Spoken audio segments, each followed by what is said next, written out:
Materi pertama tentang konsep dasar teknologi pendidikan. Pengertian teknologi pendidikan secara etimologi berasal dari bahasa Yunani. Teknologi asal katanya tekne, bermakna seni, kerajinan tangan, atau keahlian.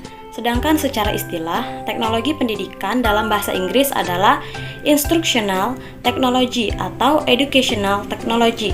Menurut definisi AECT, Association for Educational Communication Technology, 1977, teknologi pendidikan adalah proses kompleks yang terintegrasi meliputi orang, prosedur, gagasan, sarana dan organisasi untuk menganalisa masalah, merancang, melaksanakan, menilai dan mengelola pemecahan masalah dalam segala aspek belajar pada manusia. Berikutnya, fungsi dan peran teknologi pendidikan. Fungsi utama yang digunakan dalam kegiatan pembelajaran yaitu meliputi yang pertama, teknologi sebagai alat atau tool, yaitu alat siswa untuk membantu pembelajaran. Yang kedua, teknologi sebagai ilmu pengetahuan atau sains. Yang ketiga, teknologi berfungsi sebagai bahan dan alat bantu untuk pembelajaran atau literasi. Berikutnya ada beberapa tujuan atau peran pemanfaatan teknologi informasi, yaitu yang pertama memperbaiki competitive positioning, yang kedua meningkatkan kualitas pembelajaran dan pengajaran, yang ketiga meningkatkan kepuasan siswa, kemudian yang keempat meningkatkan pendapatan, dan yang kelima mengurangi biaya operasi dan pengembangan produk dan layanan baru. Nah, selanjutnya tokoh-tokoh dalam pengembangan teknologi pendidikan. Antara lain ada Edward L. Torandika, Sidney L. Presley, Ivan Perlon, B.F. Skinner, Norma C. Crowder, dan lain-lain. Perkembangan teknologi pendidikan di era globalisasi. Pada era globalisasi, ada kecenderungan kuat terjadinya proses universalisasi yang melanda seluruh aspek kehidupan manusia. Artinya, teknologi pendidikan semakin berkembang dan menyesuaikan dengan era globalisasi sekarang. Proses belajar mengajar melibatkan teknologi seperti internet sebagai sumber belajar. Ada beberapa alat teknologi pendidikan antara lain papan tulis, gambar, model, koleksi, peta dan globe, buku pelajaran, film, dan tape recorder. Materi selanjutnya yaitu materi yang kedua tentang ruang lingkup, manfaat, serta mengapa perlu media pembelajaran di dalam kegiatan belajar mengajar. Ruang lingkup tersebut meliputi materi, media pembelajaran termasuk sarana dan prasarana, pendekatan-pendekatan bertujuan untuk memberikan motivasi kepada siswa, alokasi waktu, metode atau cara dalam menyampaikan materi kepada siswa. Pola pembinaan terpadu merupakan pola pembelajaran yang menekankan pembinaan kepada siswa. Dan yang terakhir, kompetensi dasar peserta didik. Dan evaluasi ini dapat berupa pertanyaan, teks dalam melakukan tes maupun tugas kepada siswa. Berikutnya, manfaat media pembelajaran menurut para ahli. Yang pertama, penyeragaman penyampaian materi pelajaran. Proses belajar lebih menarik, efisiensi waktu dan tenaga, meningkatkan kualitas hasil belajar, kegiatan belajar yang fleksibel atau dapat dilakukan di mana saja, dan yang terakhir, menumbuhkan sikap positif siswa. Manfaat media pembelajaran bagi guru adalah memudahkan guru menjelaskan materi dan dapat lebih mudah memfokuskan perhatian murid. Dan manfaat media pembelajaran bagi siswa adalah bisa lebih memahami, pembelajaran lebih menyenangkan, mendukung pembelajaran mandiri atau otodidak, dan membangkitkan motivasi. Berikutnya, pentingnya media pembelajaran di dalam kegiatan belajar, yaitu dengan menggunakan media yang tepat, diharapkan dapat meningkatkan semangat dan motivasi siswa dalam belajar.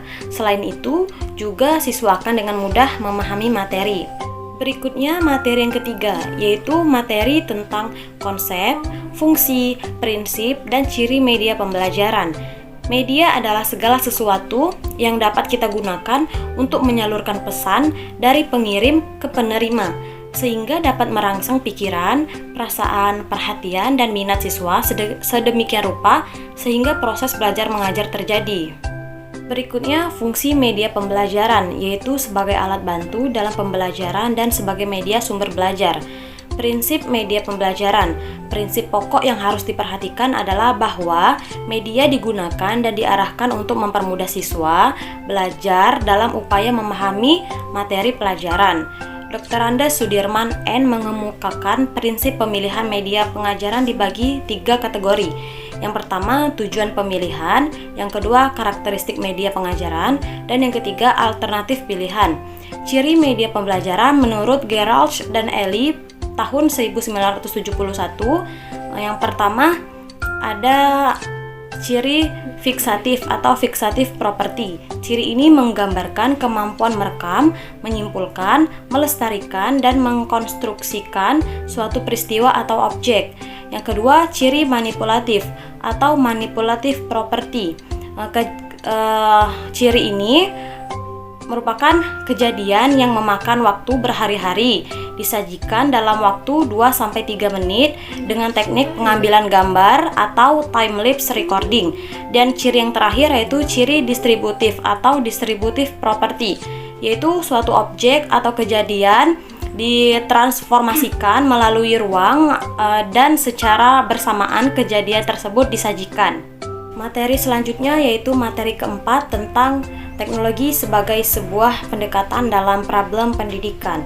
Ada beberapa klasifikasi problem pendidikan, yaitu masalah fundamental, masalah anggaran pendidikan, masalah kompetensi guru, masalah sarana dan prasarana pendidikan, pengelolaan dan efisiensi, kinerja dan kesejahteraan guru belum optimal, proses pembelajaran yang konvensional, jumlah kualitas buku yang belum memadai, keterbatasan anggaran dan mutu sumber daya manusia, pengelolaan pendidikan.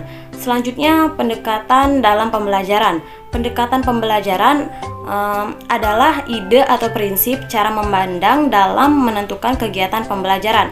Ada 2 jenis pendekatan. Yang pertama, pendekatan teacher-centered, yaitu pendekatan ini pembelajaran berpusat pada guru sebagai ahli yang memegang kontrol selama proses belajar. Dan yang kedua ada pendekatan student-centered. Pendekatan ini mendorong siswa untuk mengerjakan sesuatu sebagai pengalaman praktik dan membangun makna atas pengalaman yang diperoleh.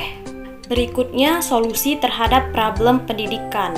Yang pertama, solusi masalah pemerataan pendidikan dengan cara membangun gedung sekolah seperti SD Impres atau ruang belajar, menggunakan gedung sekolah untuk double shift, solusi pendidikan mutu dengan cara seleksi yang lebih rasional, pengembangan kemampuan tenaga pendidikan, penyempurnaan kurikulum, penyempurnaan sarana belajar, kegiatan pengendalian mutu dan lain-lain.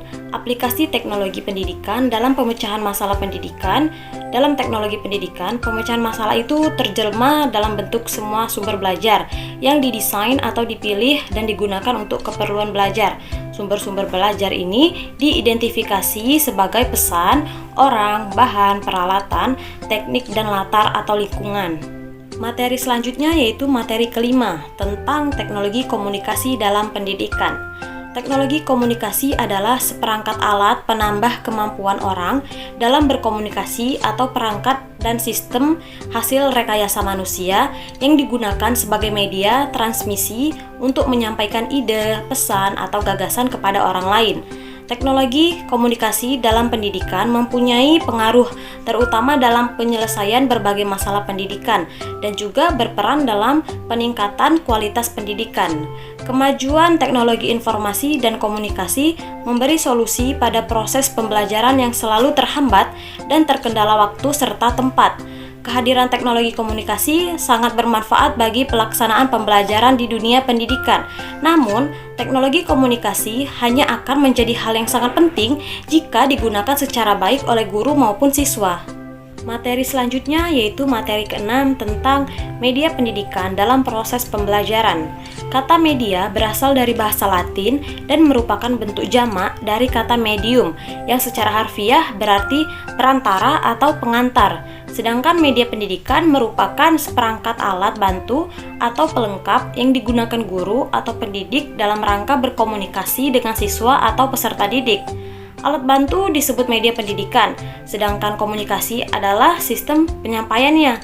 Alat bantu yang dipakai adalah alat bantu visual, misalnya gambar, model, objek, dan alat-alat lain yang memberikan pengalaman konkret, motivasi belajar, serta mempertinggi daya serap dan retensi belajar siswa. Dengan masuknya pengaruh teknologi audio sekitar pertengahan abad ke-20, Alat visual untuk mengkonkretkan ajaran ini dilengkapi alat audio, sehingga kita kenal adanya alat audio visual atau Audio Visual Aids, AVA. Proses belajar mengajar pada hakikatnya adalah proses komunikasi, yaitu proses penyampaian pesan dari sumber pesan melalui saluran atau media tertentu ke penerima pesan. Pesan yang akan disampaikan atau dikomunikasikan adalah isi ajaran yang ada dalam kurikulum. Sumber pesannya bisa berupa guru, siswa, orang lain, ataupun penulis buku dan produser media. Materi yang terakhir yaitu materi ketujuh tentang kriteria penggunaan media pendidikan. Pendidik harus memiliki pandangan luas dalam memilih media yang tepat untuk digunakan, karena hal ini menentukan keberhasilan pembelajaran pada waktu itu. Pendidikan juga harus memperhatikan kondisi peserta didik dalam memilih media tersebut, agar peserta didik tidak merasa diberatkan dengan media yang dipakai. Di samping itu, pendidik juga harus memperhatikan kondisi dari proses pembelajaran yang sedang berlangsung, karena media yang digunakan akan sangat berpengaruh bagi kelangsungan kegiatan pembelajaran tersebut. Nah, selain itu, guna dari kriteria pemilihan media dalam pembelajaran yaitu agar peserta didik bisa mengetahui media apa yang cocok digunakan dalam situasi tertentu. Jangan sampai pendidik salah pilih media pembelajaran yang akan diajarkan.